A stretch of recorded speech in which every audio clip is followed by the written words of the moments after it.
अस्सलाम वालेकुम ख़वातीनो हज़रात, मैं हूं मिर्ज़ा उस्मान बेग। उम्मीद करता हूं आप लोग खैर वाफियत से होंगे। एक नई वीडियो के साथ आपकी खिदमत में हाजिर हैं।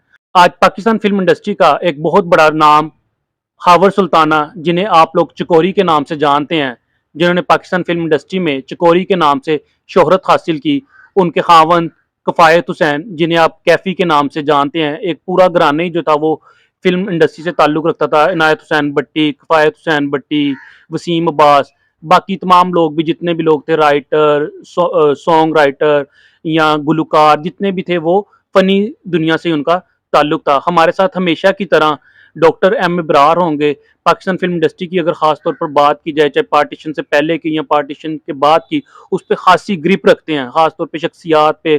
खुद भी थिएटर पे काम करते रहे। उसके अलावा लाहौर की कई अदबी तंजीमों के मेंबर हैं। इसके अलावा 2 तंजीमों के हेड हैं। अली अली इजाज़ लवर क्लब के ये चेयरमैन हैं। तो उनसे जानते हैं चकोरी बेगम के बारे में। अस्सलाम वालेकुम डॉक्टर साहब। वालेकुम सलाम। बहुत शुक्रिया आपका। और मैं हमेशा आपका शुक्रगुजार रहा हूँ कि आप ऐसा काम कर रहे हैं कि शायद ही इसकी कोई पीछे मिसाल हो।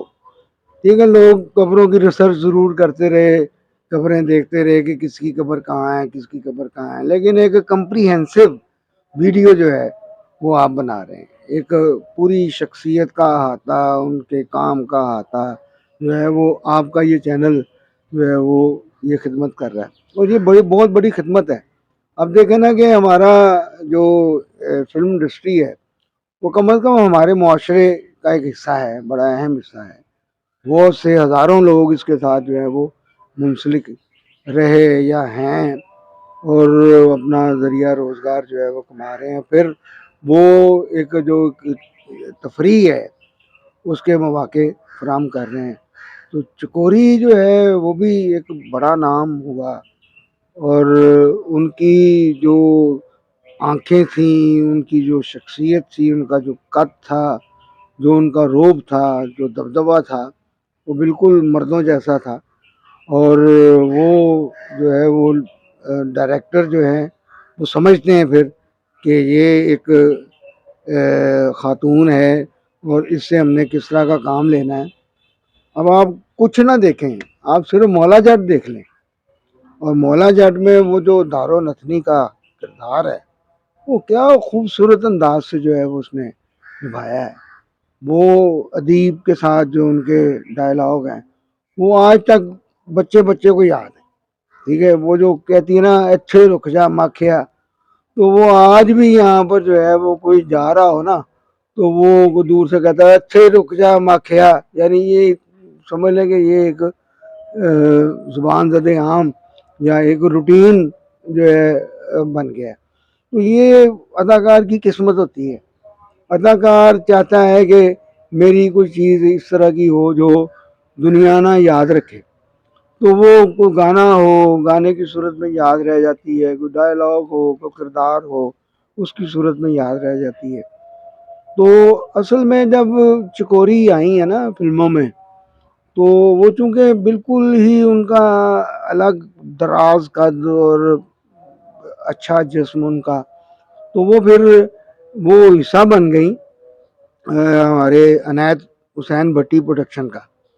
और उसमें जो है वो ख़ासी उन्होंने फिल्में की, और फिर उसका जो सबसे अहम हिस्सा था उस प्रोडक्शन का वो जनाब कफ़ायत हुसैन भट्टी थे, कैफ़ी। वो अदाकारी भी करते थे और वो डायरेक्शन भी करते थे।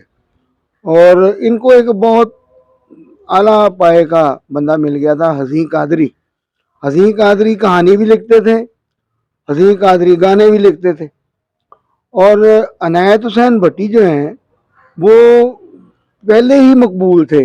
वो इसलिए मकबूल थे कि हमारा जो मजाज है वो मेलों ठेलों का मजाज है। उस वक्त मेले जो है बड़े लगा करते थे।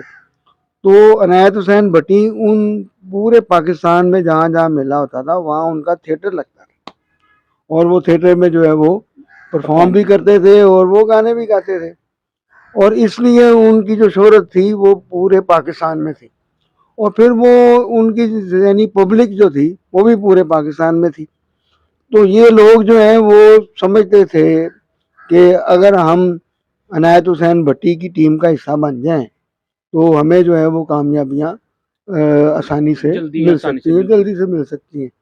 तो चकोरी जो है वो भी उसी टीम का हिस्सा हो गई, फिर उनकी फिल्मों में वो आई भी, फिर वो इतने करीब हुए कवायद हुसैन भट्टी कि वो शादी हो गई, उन्होंने शादी उनसे कर ली। तो चकोरी फिर जो है, जिस तरह मैंने मौला जाट कहा, मौला जाट में तो जो उनका किरदार है वो तो वो एक, हम कहते हैं जो शोबिज़ के लोग होते हैं ना, वो कहते हैं कि लकीर मारती का मतलब ये होता है कि इससे आगे कोई परफॉर्मेंस, इख्तिताम एंड कर दिया। कि भाई इससे आगे कोई परफॉर्म नहीं कर सकता, बिल्कुल। ये किरदार को इससे आगे कोई और अदाकार निभा नहीं सकता। जिस तरह किसी ने अजमल निभाया। ने कैदो, हाँ यानी बिल्कुल। कैदो अगर जब भी नाम आएगा तो वो अजमल का नाम आएगा, बिल्कुल। मलंगी का नाम आएगा तो ये वो हमारे अकमल, ये जो बिल्कुल साथ करीब ही बिल्कुल। करीबी है। तो मकसद कहने का ये है कि ये कुछ चीज़ें होती हैं जो अपना लेबल बन जाती हैं, मार्का बन जाती है। तो दारो नथनी है ना, वो मार्का है, वो एक जो है ज़िद्दी बहन। एक फिर उसके बाद अगर उस फिल्म में मुस्वा कुरैशी का किरदार अगर ऐसे जाता है तो वो पीछे जो है वो क्या है, वो बहन है, वो बहन की जिद है। तो वो बहन की जिद कहती है कि नहीं मौला जाट को मारना है क्योंकि उसने मेरे भाई को के नाक पे निशान लगाया था। अब वो देखें कि वो इतनी गैरतमंद बहन है कि उसका भाई जो है वो अपने नाक पे निशान लगा कर आया है, तो वो खुद उसको गोली मार देती है, अच्छा। खुद गोली मार देती है। तो ये इतनी अक्खड़, इतनी जिद्दी जो है वो बहन जो है वो, उसका किरदार इन्होंने निभाया, कमाल कर दिया। अच्छा, बात तो क्योंकि हम चकोरी बेगम पे करते हैं, मेरा रोकने को आपको दिल भी नहीं किया। अक्सर लोग इस चीज़ पे भी एतराज़ करते हैं जब मेरा ही कोई इंटरव्यू लेने आता है कि जब कोई सवाल किया तो जवाब तो देने दिया करो पूरा।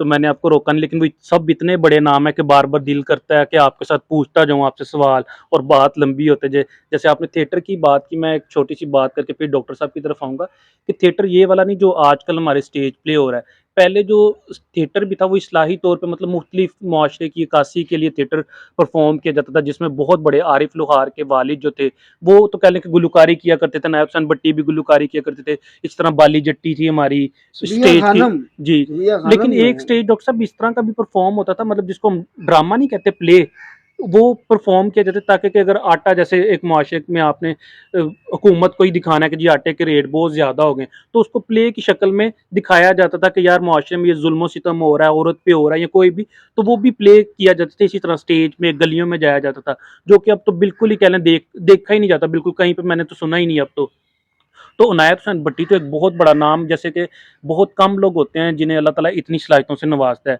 उन्हीं में मैं समझता हूँ, जैसे मैंने अभी करीबी बरसी गुजरी है दिलदार परवेज भट्टी की, तो उसी तरह इनायत हुसैन भट्टी देखें, उन्होंने इलेक्शन भी लड़ा, हाँ वो जी, काउंसलर भी रहे, फिर नहीं नहीं, म्यूजिशियन, वो उन्होंने गुलकारी एमएनए भी का करते रहे। इलेक्शन लड़ा था। उनके ये वालिद गालबन काउंसलर रहे हाँ थे, जी, हाँ जी। तो वो खुद भी उन्होंने इलेक्शन भी लड़ा, और भी कई चीज़ों में, मतलब उनके दामाद की कब्र तो यहीं करीब ही है। और बाकी जैसे हमने जिक्र किया, बाकी जितने भी वो उनका खानदान है, वो फ़नी ज़िंदगी से उनका ताल्लुक है, चाहे वो कोई भी हो। उनकी सबसे बड़ी खिदमत है जी रिसर्चर के तौर पर। बिल्कुल। वो टेलीविजन में एक प्रोग्राम लगता था, वो जितने औलिया कराम थे अच्छा। उनके ऊपर उनका प्रोग्राम होता था। ठीक। यानी जितने हमारे बड़े बड़े बुजुर्ग हैं उनकी पूरी हिस्ट्री वो बयान किया करते थे। और हमारे कुछ बुजुर्ग इस तरह के भी गुजरे हैं जो शायर थे, जैसे बुल्ले शाह है, बुल्ले शाह बहुत बड़ा नाम है, हाँ जी। शायर थे, ठीक है। फिर हमारे वो पीर नसीरुद्दीन पीर जो नसीरुद्दीन थे नसीर, हाँ जी। वो पीर मेहर अली की, बिल्कुल। वो नात के बड़े अच्छे शायर थे हमारे, यानी पीर मेहर अली, ठीक है, वो नात के बहुत शायर थे। तो ये जो है इस तरह इन्होंने ना तहकीक बड़ी इनकी ज़बरदस्ती इनायत हुसैन भट्टी की। यानी वो यही है ना कि पहले जब जवानी में थे तो वो हीरो आते रहे, ठीक है। ये जो हीर रांझा एक फिल्म है, उससे पहले एक फिल्म बनी थी हीर, उसमें सुरनलता हीर थी, उसके डायरेक्टर नज़ीर थे। और नज़ीर ने, हालांकि नज़ीर खुद सुरनलता के साथ आया करते थे, नौकर फिल्म बड़ी उनकी मशहूर हुई थी, तो वो जोड़ी बड़ी मशहूर थी। लेकिन नज़ीर ने सोचा है कि मैं अगर रांझा बना ना तो मैं पिट जाऊंगा, तो वो रांझा बने थे अनायत हुसैन भट्टी। असां जान के मीट ली अख वे, झूठी मुठी दा पा लिया एक अख वे ते साडे वाल तक सजना। तो वो करली बाल इस तरह पीछे जो है वो इतना पॉपुलर हुआ किरदार। फिर जब एजाज को लिया गया रांझे के तौर पर, तो वही गेटअप करवाया गया, उसी तरह घुंघराले बाल पीछे से वो बनाए गए और वो करवाया गया। तो यानी एक बड़े आर्टिस्ट ने वो रांझे का किरदार अदा कर दिया था। लेकिन वो हमें वो हीर इतनी याद नहीं है। ये जो एजाज वाली हीर रांझा है वो हमें ज़रा ज़्यादा याद है, फिरदौस बेगम वाली। फिरदौस बेगम वाली वो ज़रा ज़्यादा याद है। तो कहने का मकसद ये है कि ये बड़े मुकम्मल लोग थे। ये अनायत हुसैन भट्टी देखे ना, ये अदाकार, गुलकार, फिर वो राइटर भी राइटर भी थे, रहे। बिल्कुल लिखते फिर भी हैं। उसके बाद इलेक्शन उन्होंने 1985 में ये गैर जमाती इलेक्शन हुए थे, बिल्कुल ठीक है। वो मैं सांदे रहता था, वो मेरा ही इलाका था। वो उस इलाके में ये इन्होंने इलेक्शन लड़ा था। तो मुझे याद है कि वहाँ पर तारक बिल्डिंग की ग्राउंड थी, तारक बिल्डिंग के पीछे एक ग्राउंड थी, उसमें बहुत बड़ा जो है वो स्टेज लगा था और उसमें पाकिस्तान फिल्म इंडस्ट्री के तमाम आर्टिस्ट आए थे। आलिया बेगम थी, सुल्तान राय थे, जो उनकी कंपेन जो है वो कर रहे थे। बदकिस्मती से वो हार गए थे इलेक्शन, हाँ जी। लेकिन वो चंद हज़ार वोटों से हारे थे। वो इलियास साहब से वो जीते थे, उनको मुस्लिम लीग की हमायत थी, वो जीत गए थे। तो उनके को 17,000 वोट थे, तो भट्टी साहब के जो है वो 14,000 के करीब वोट थे। तो 14,000 भी वोट लेना उस टाइम पे, हाँ। मेरा मतलब है कि बड़ा काम था। तो भट्टी साहब ने इलेक्शन भी लड़ा। फिर आगे वो लेगेसी चल रही है उनकी, वसीम अब्बास जो है वो आगे चल रहे हैं। और जो समझ लें कि ये ख़ानदान जिस तरह वो संतोष ख़ानदान एक बड़ा ख़ानदान था, इसी तरह ये भट्टी बरादरान जो है ये भी एक बड़ा ख़ानदान है। अब तो माशाल्लाह तीसरी नस्ल जो है बिल्कुल उनके वो इनकी पोते, काम, नवासे, हाँ नवासियां सारे वो काम फिल्म कर रहे इंडस्ट्री, हैं। टीवी इंडस्ट्री जी से जी। वो बसते हैं, बिल्कुल। अब अच्छा है, आखिर में क्योंकि चकोरी बेगम की बरसी है, उनके हवाले से कोई भी अब बात करना चाहें, उनके बच्चों के हवाले से, उनके कैरियर के हवाले से, कोई भी चीज़, कोई आपका पसंदीदा गाना हो। और ये भी मैं सच जिक्र करता चलूँ कि कबर पे आके अक्सर लोगों का इतराज़ होता है कि इधर की कब्रिस्तान में खामोशी होनी चाहिए या कोई चीज़ों पे, लेकिन क्योंकि इनका ताल्लुक फ़नी ज़िंदगी से है, तो हमारा मकसद सिर्फ ट्रिब्यूट पेश करना है, ना ही वो कोई डॉलर कमाना है। अगर किसी के ज़हन में ये हो कि शायद पता नहीं यूट्यूब बहुत ज़्यादा पैसे देता है या कोई ऐसा, तो अभी तो उसके लिए हम लोग अभी मेहनत कर रहे हैं। हमारा मकसद सिर्फ यही है, मेरा खास तौर पे, मैं पिछले कोई 12-13 साल से ये काम कर रहा हूँ कि कब्रें को पहले रिसर्च करता रहूँ, आर्टिकल्स लिखता रहूँ मुख्तलिफ अखबारात में। लेकिन क्योंकि बहुत ज़्यादा जो ये ख़ानदान है वो दूसरे ममालिक में शिफ्ट हो गए हैं, और कई बच्चों के मैसेज मेरे पास रिकॉर्ड में, अगर कहेंगे तो एक आधा स्क्रीनशॉट भी लगा दूंगा कि यार ये मतलब ये कौम नहीं अच्छी, ये वो मतलब वो गिला करते हैं, कह लें, मैं क्या एग्जांपल दूं कि यार आप हमारे मतलब आप हमारे जो लेजेंड्स हैं, कोई भी किसी भी फील्ड से, वो चाहे कोई टीचर है, कोई भी, क्या आप उन्हें याद नहीं रखते। तो ये हमारी तरफ से एक छोटा सा ट्रिब्यूट है। हमारे वो कोई भी दोस्त हो, खासतौर पर डॉक्टर साहब हमेशा मेरा साथ देते हैं, हर वीडियो में साथ आते हैं, कोई भी जो हमारे लाहौर के दोस्त हैं। तो हमारा मेन मकसद सिर्फ यही है कि अपने हीरोज़ को हम लोग भूले नहीं हैं, हम उन्हें याद रखते हैं। डॉक्टर साहब खुद जैसे अलहमरा में हर हफ्ते, अभी जैसे आज ये पाक टी हाउस में हसन अस्करी की पहली बरसी की तकरीब करवा रहे हैं, फिर कोई भी ये उस्ताद ताफू का इन्होंने रेफरेंस रखा, सबका। तो अपनी अपनी तौर पे हम सब लोग लगे हुए हैं कि हमारे जितने भी हीरोज हैं हम उन्हें कभी भी भूले नहीं है, फरामोश नहीं किया। अब जाहिर बात है, अब इतने ज़्यादा लोग हैं तो बारी बारी हर एक की बारी आती रहेगी। तो आप चिकोरी बेगम के हवाले से या कोई भी आप मैसेज भी देना चाहें तो डॉक्टर साहब। देखिए चकोरी बेगम जो है वो बड़ी अच्छी बीवी साबित हुई और उनकी औलाद भी है। उनका बेटा एक प्रिंटिंग के काम से मुंसलिक है, अच्छा अच्छा। रॉयल पार्क में। ठीक। तो वो काम कर रहा है अपना, वो रोज़ी कमा रहा है, उसके भी माशाल्लाह आगे बच्चे हैं। और मैं समझता हूँ कि चकोरी बेगम असल में जो होती है ना फीमेल आर्टिस्ट, उसकी जो स्क्रीन की ज़िंदगी होती है ना वो ज़रा कम होती है। यानी वो यूं ही एक बुढ़ापा आता ना नज़र, तो चूंकि ये जो फिल्म है ना वो टीवी है, ये क्लोज सिनेमा, क्लोज कैमरा है, ठीक है। तो वो फिर जो थिएटर है ना वो थोड़ा सा दूर है, थिएटर में थोड़ा सा पब्लिक दूर बैठी होती है। तो उसमें फिर जब ये समझ लें कि इनकी उम्र ढल गई, तो इन्होंने फिर थिएटर की तरफ रुख किया अपने बच्चों की रोजी रोटी के लिए। इन्होंने थिएटर बहुत किया। अच्छा। हाँ, थिएटर पर इन्होंने जो है वो बहुत काम किया। थिएटर पर जो है वो रंगीला साहब ने बड़ा काम किया। यानी ये जो आर्टिस्ट जब वो समझ लगते हैं कि फिल्म जो है वो कम बन रही है या फिल्म का ट्रेंड बदल गया है, तो फिर ये कोई रेडियो का रुख कर लेता है, कोई टीवी पे आ जाता है, कोई थिएटर पे आ जाता है। करनी तो परफॉर्म ही करना है ना। बिल्कुल। उसकी कई मिसालें हैं। लेकिन डॉक्टर साहब मैं सॉरी आपकी बात करूँ, लेकिन जो थिएटर पे परफॉर्म करता है उसे तो वो तो किसी भी फील्ड पे काम कर सकता है, जो कहा जाता है इस फील्ड के हवाले से कि थिएटर में तो देखें ना रिजल्ट फौरन आ जाना है। फिल्म लगी आपने बनानी है कि आपने लाइव परफॉर्मेंस जो देनी है वो मुश्किल भी है। और इंडिया की अगर हम अपने हमसाया ममालिक की बात करें, उनके जितने भी बड़े आर्टिस्ट हैं उनकी तो इब्तदा ही आप कह लें थिएटर से हुई मैं है। बात कर रहा हूँ फेस की। जी जी। मैं फेस की बात कर रहा हूँ कि कैमरा जो है ना वो वो तब तक फेस हाँ। को बहुत करीब से दिखाता है। तो ये जो जब उम्र ढल जाती है ना, जी जी। तो फिर वो आप स्टेज पर या रेडियो पे काम कर सकते हैं। यानी थिएटर वैसे तो यानी आर्टिस्टों का जो मदर इंस्टीट्यूट है ना वो थिएटर है। थिएटर है बिल्कुल। थिएटर आपको बोलना सिखाता है, आपको मूव सिखाता है। ठीक है। बाकी जो है ना चेहरे के तासुरात, वो चेहरे के तासुरात आप टेलीविज़न और फ़िल्म में सही तरह परफ़ॉर्म करते कर हैं। सकते हैं। तो रेडियो जो है, रेडियो में आपको सिर्फ़ आवाज़ से सारा कुछ बताना होता है कि आप खुश हैं या आप नाराज़ हैं। अपनी कैफ़ियत जो है वो रेडियो में आपने वो बयान करनी होती है। तो चूँकि एक आर्टिस्ट को हर चीज़ पर यानी कि दस्तरस होती है, तो वो फिर अपने लिए ना ढूँढ लेता है। जैसे हबीब साहब ने सारी ज़िंदगी फ़िल्मों में काम किया, लेकिन जब वो बूढ़े हो गए या जब समझ लें कि वो फ़िल्में उनको मिलनी कम हो गईं, तो वो आ गए टेलीविज़न पे आ गए।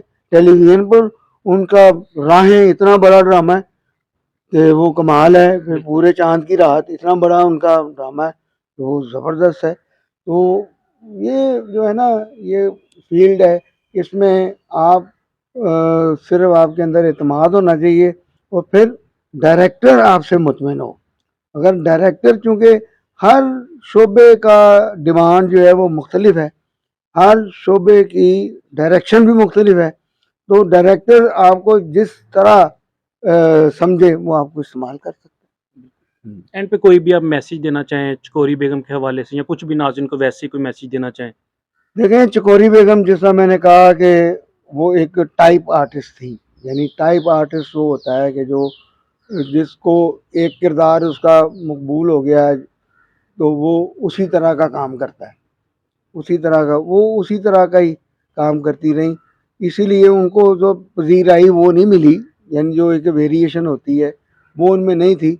बहरहाल उनका कैरियर जो है वो अच्छा रहा, उनकी फ़िल्में अच्छी रहीं और मौला जट जिस तरह मैंने कहा वो पहचान उनकी बनी। फिर उनका जो है वो एक जो मैं समझता हूँ कि शोबिज़ इंडस्ट्री के साथ और फिर उसके बाद थिएटर इंडस्ट्री के साथ जो उनकी कंट्रीब्यूशन है वो हमेशा याद रहेंगी।